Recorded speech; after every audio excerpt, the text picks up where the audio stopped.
Good morning, students. Welcome to another video of Operation Research. આપણો subject છે degree mechanical એન્જિનિયરિંગના 7th સેમેસ્ટરમાં operation research. હવે એમાં આપણે યુનિટ નંબર 3 જે છે ટ્રાન્સપોર્ટેશન પ્રોબ્લેમ એ સ્ટાર્ટ કર્યું હતું ને આપણે એમાં સ્ટડી કરી ગયા કે બેઝિક ઇનિશિયલ ફિઝિબલ સોલ્યુશન કેવી રીતે ફાઇન્ડ આઉટ થાય ને ઓપ્ટિમલ સોલ્યુશન કેવી રીતે ફાઇન્ડ આઉટ થાય. લાસ્ટ લેક્ચરમાં આપણે જે ઓપ્ટિમલ સોલ્યુશન ફાઇન્ડ આઉટ કરવાની સેકન્ડ મેથડ છે કઈ મોડિફાઈડ ડિસ્ટ્રીબ્યુશન મેથડ એ આપણે સ્ટડી કરી ગયા હતા. એમાં કયા કયા સ્ટેપ્સ ફોલો કરવાના છે અને એના ઉપર આપણે એક એક્ઝામ્પલ સ્ટડી કરી ગયા હતા લાસ્ટ લેક્ચરમાં. હવે આ લેક્ચરમાં આપણે ચેપ્ટર નંબર 3 ટ્રાન્સપોર્ટેશન પ્રોબ્લેમનો લાસ્ટ ટોપિક જોવાના છે. કયું ટોપિક છે તો એ છે આપણું ટ્રાન્સશિપમેન્ટ પ્રોબ્લેમ. શું છે ટ્રાન્સશિપમેન્ટ પ્રોબ્લેમ. ટ્રાન્સશિપમેન્ટ કોને કહેવાય તો પહેલા આપણે સ્ટડી કરીએ. ટ્રાન્સશિપમેન્ટ કોને કહેવાય? The transportation problem assumes that direct routes exist from each source to each destination. કે ટ્રાન્સપોર્ટેશન પ્રોબ્લેમ આપણે શું અઝ્યુમ કરીએ છીએ કે મારી પાસે ડાયરેક્ટ જ રૂટ છે બરાબર સોર્સથી લઈને ડેસ્ટિનેશન પાસે. However, there are situations in which units may be shipped from one source to another or other destination before reaching the final destination. શું કીધું કે આપણે જ્યારે શિપિંગ કરીએ છીએ તો આપણું જે સોર્સ છે ત્યાંથી મારું જે પ્રોડક્ટ છે કે યુનિટ છે એ બીજા સોર્સ પાસે જઈ શકે છે કે પછી કોઈ બીજા ડેસ્ટિનેશન પાસે જઈ શકે છે એના ફાઇનલ ડેસ્ટિનેશન પર પહોંચવા પહેલાં બરાબર.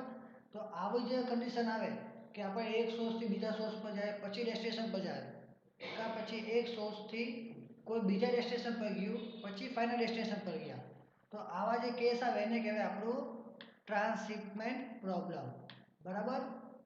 એક એક્ઝામ્પલ લઈ લે, નાનો example. For example, movement of material ઇન્વોલ્વિંગ 2 different mode of transport. શું કીધું આપણે જે મટીરિયલને મૂવ કરીએ છીએ બરાબર એમાં બે મોડ છે ટ્રાન્સપોર્ટેશનના, એક રોડ અને એક રેલવે. શું કીધું રોડ અને રેલવે છે.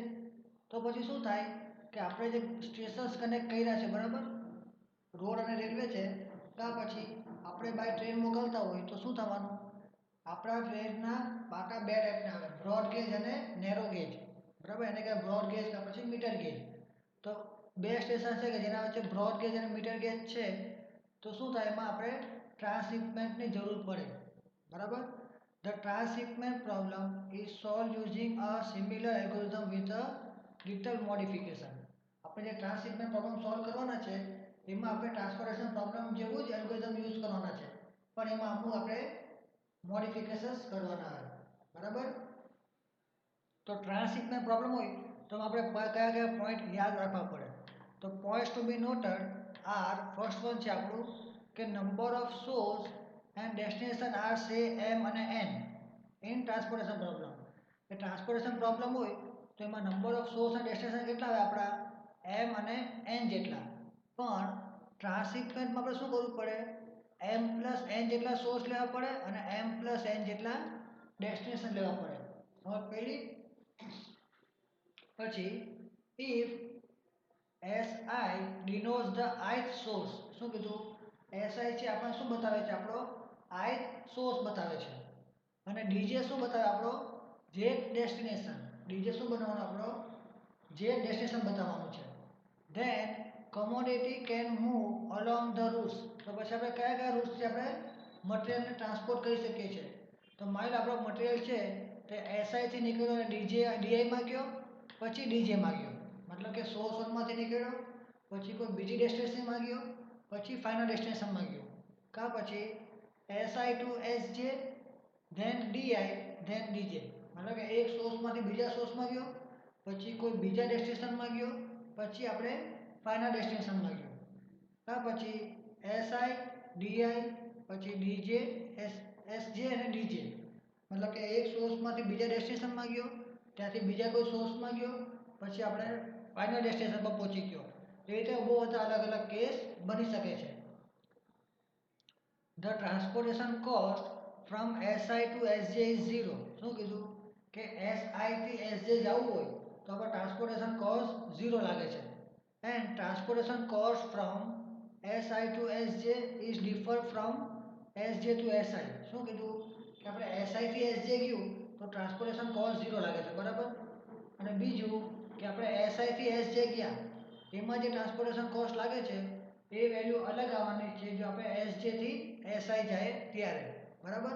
મતલબ કે આપણે જો રૂટ રિવર્સ કરી નાખીએ તો ટ્રાન્સપોર્ટેશન કોસ્ટ અલગ અલગ લાગે. Similarly DI to DJ is not equal to DJ to DI બરાબર. કે આપણે ડેસ્ટિનેશનનો જે ટ્રાવેલનો કોસ્ટ લાગવાનો છે ટ્રાન્સપોર્ટેશનનો કોસ્ટ એ બી શું આવવાનો અલગ અલગ આવવાનો છે.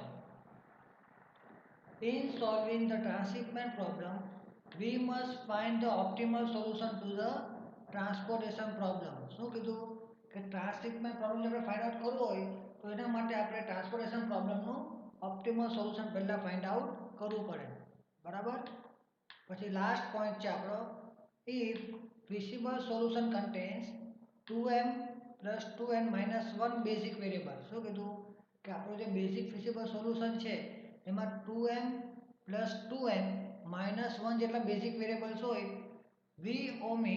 if we omit the variables appearing in the m plus n diagonal cell we have only m plus n minus 1 basic cell. શું કીધું કે આપણે બધા જે વેરિયેબલ્સ છે કે જે m plus n ડાયોગોનલ્સમાં છે એને આપણે કાઢી નાખીએ તો પછી આપણે કેટલા બચવાના m plus n minus 1 જેટલા બેઝિક સેલ બચવાના છે. આ બધા વસ્તુ હતી કે જે આપણે ધ્યાન રાખવાની છે ટ્રાન્સશિપમેન્ટ પ્રોબ્લેમમાં.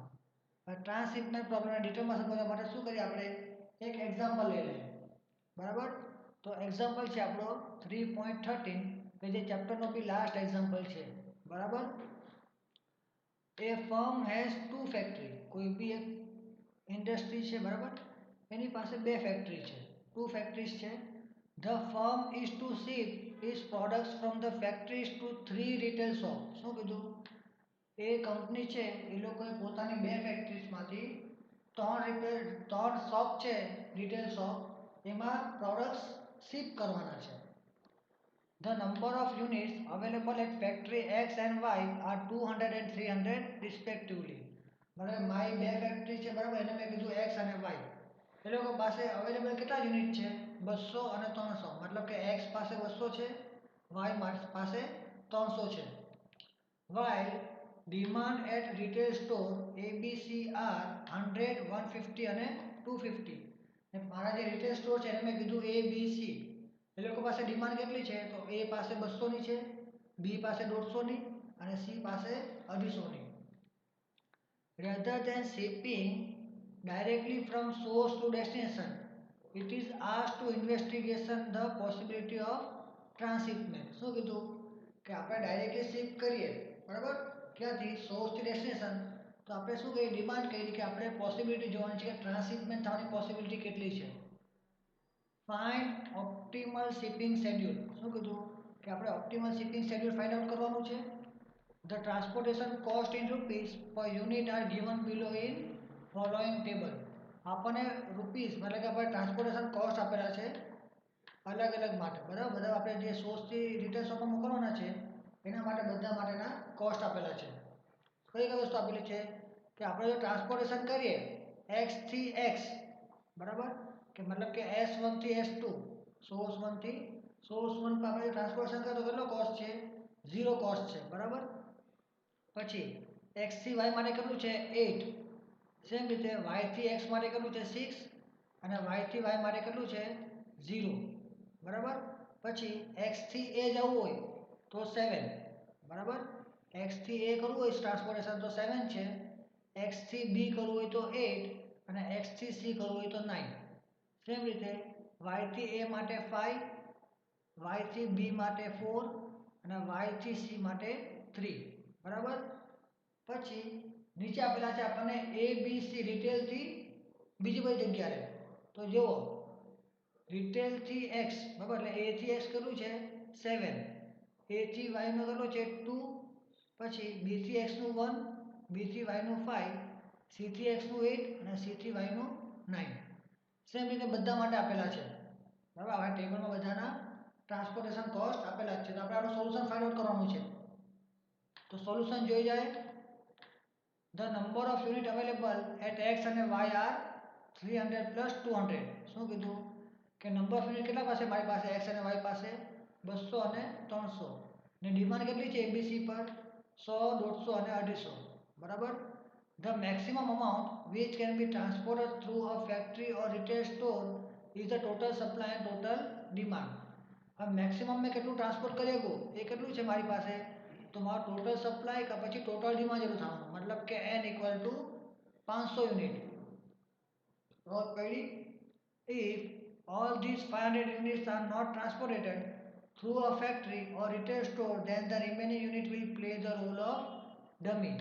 માની લો કે 500 યુનિટ જો મેં શું કરું ફેક્ટરીમાંથી રિટેલ સ્ટોર પર કે પછી રિટેલ સ્ટોરમાંથી ફેક્ટરી પર જો ટ્રાન્સફર નહીં કરું તો જેટલા બી યુનિટ બચેલા છે એ શું થવાના આપણા ડમી બની જવાના.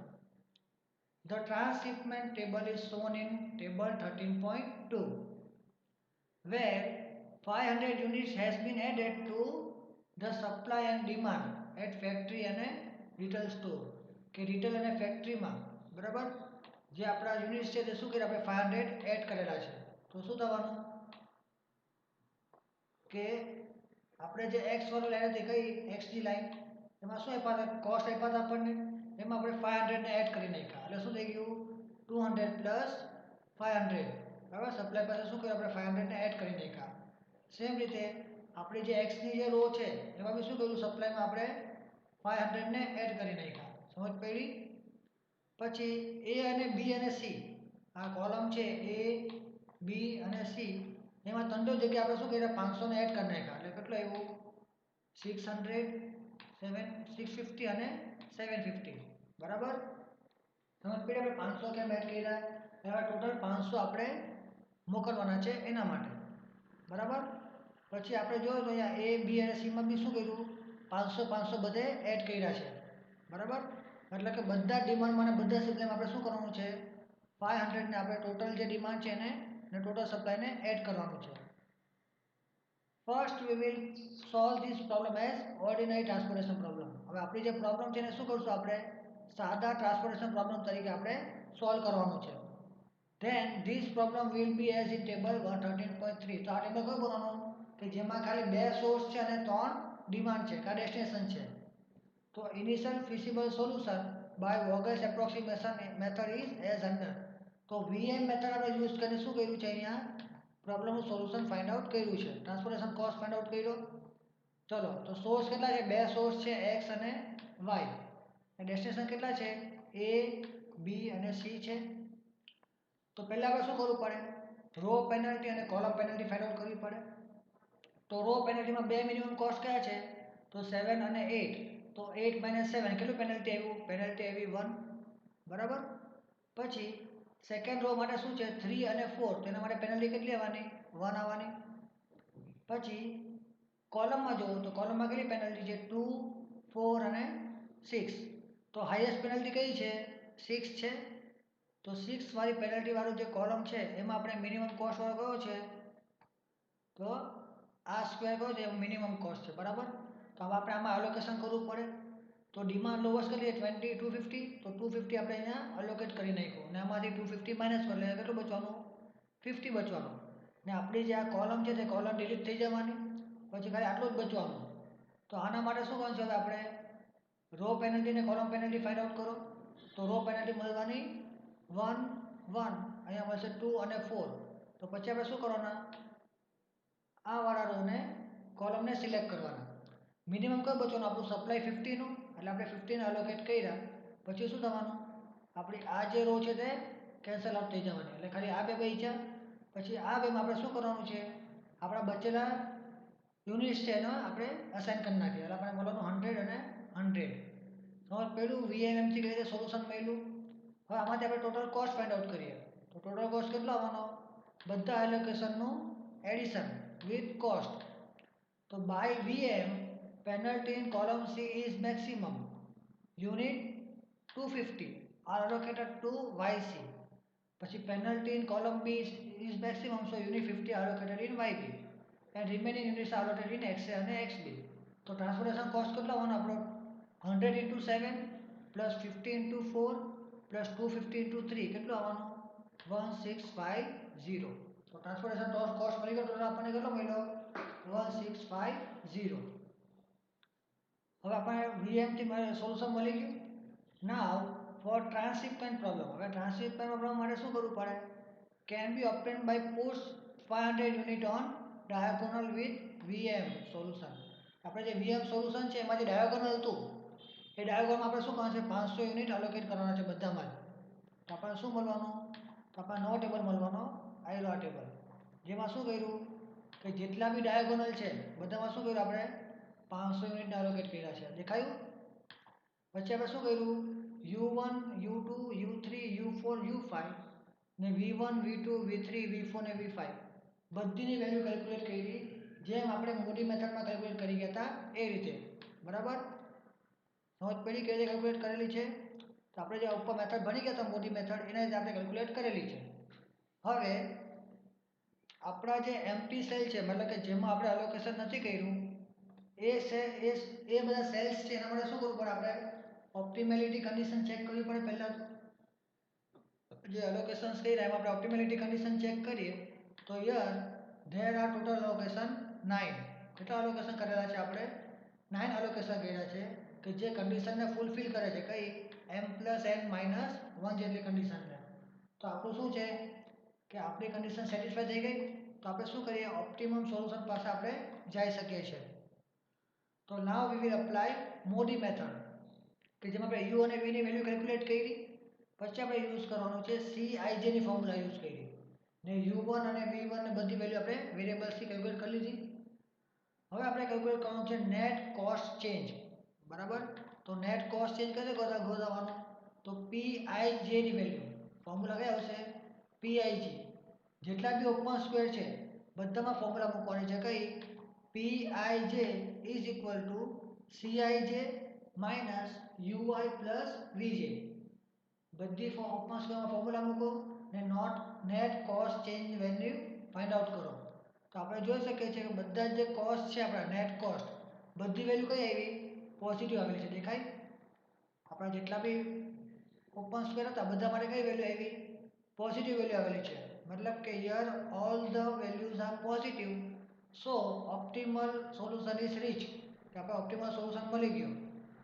In final solution allocation to the diagonal cells are ignored. આપણે જે ફાઇનલ સોલ્યુશન છે એમાં આપણે શું કરવાનું છે ડાયાગોનલ સેલ્સમાં જે આપણે એલોકેશન કર્યું છે એને આપણે ઇગ્નોર કરી નાખશું. as this value shows extra dummies which have been added. બરાબર?